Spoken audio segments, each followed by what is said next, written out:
তারা বাইক নিয়ে এদিকে যাচ্ছিল, R155 গাড়ি। ছেলেটি সম্ভবত আমাদের সংসদের ছেলে। আমরা এখন যেটুকু জানতে পারি যে সংসদের বাড়ি। তো যাওয়ার সময় যাই হোক কোনো দুর্ঘটনার, নিজেরা বাইকটা চালাচ্ছিল খুব স্পিডের মাথাতেই ছিল, তবে যাই হোক কোনো দুর্ঘটনা হয়ে যাওয়ার জন্য নিজেকে সামালতে পারেনি। সে একটা টোটোতে এসে ধাক্কাটা মারে। টোটোওয়ালাও এইদিকে মেডিকেল কলেজের এদিকে যাচ্ছিল, ওনাকে ধাক্কাটা মারে। তো ধাক্কা মারার পর ছেলেটা তো দুজন ছেলে ছিল অল্প বয়সী সম্ভবত, আমরা যেটুকু দেখলাম লোকাল, আমরা এখানে তাড়াহুড়ো করে এসে তুলতে গেলাম, তখনই দেখলাম যে খুব বেশি হলে 20-22 বছর বয়স হবে, অল্প বয়সের ছেলে।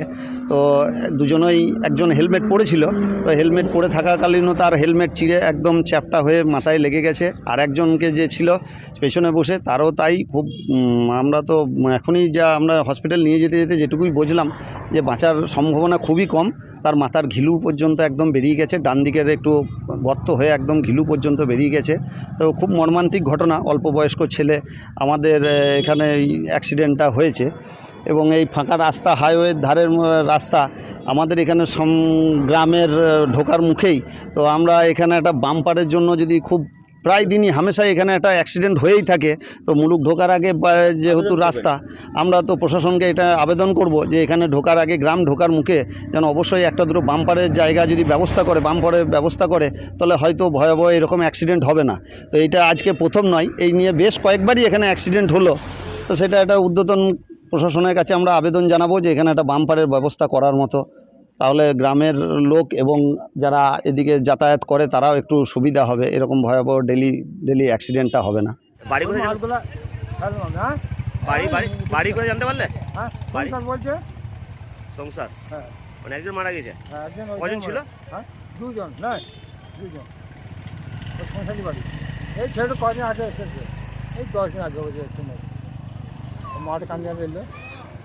হ্যাঁ, আর আমাদের বাচ্চা দুটো বাইকে চলে এলো, দিয়ে হঠাৎ করে উঠলো। আমরা বলছি আমাদের ছেলেগুলো কোন ধারে কাটলো, দিয়ে দেখছি তখন দুটো দেখছি মগজ বেরিয়ে গেছে, একদম ভগ করে রক্ত বেরিয়েছে। আর একজন এখানে ছিল, টোটোওয়ালা মাঝখানে ছিল। এবারে 5 জনেতে বলছে না টোটোওয়ালা দোষ নয়, ওরা এমন জোরে গাড়ি আসছে না, একবার উঠতে গাড়ি। এই রাস্তার অবস্থা কিরকম, কেমন গাড়ি চালাচ্ছে? রাস্তাগুলো হ্যাঁ কোনো কিছু বাম্পার দেয় না, হ্যাঁ দেখছি, হ্যাঁ একদম দুটোই ছেলে মানে একজন মারা গেছে না? একজন মারা গেছে, মনে হয় মরে যেতে। কোথায় বাড়ি জানতে পারলেন?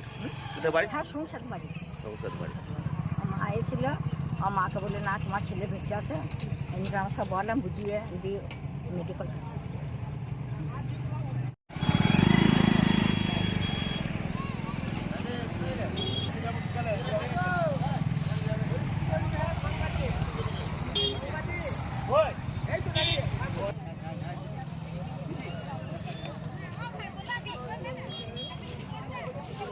হ্যালো।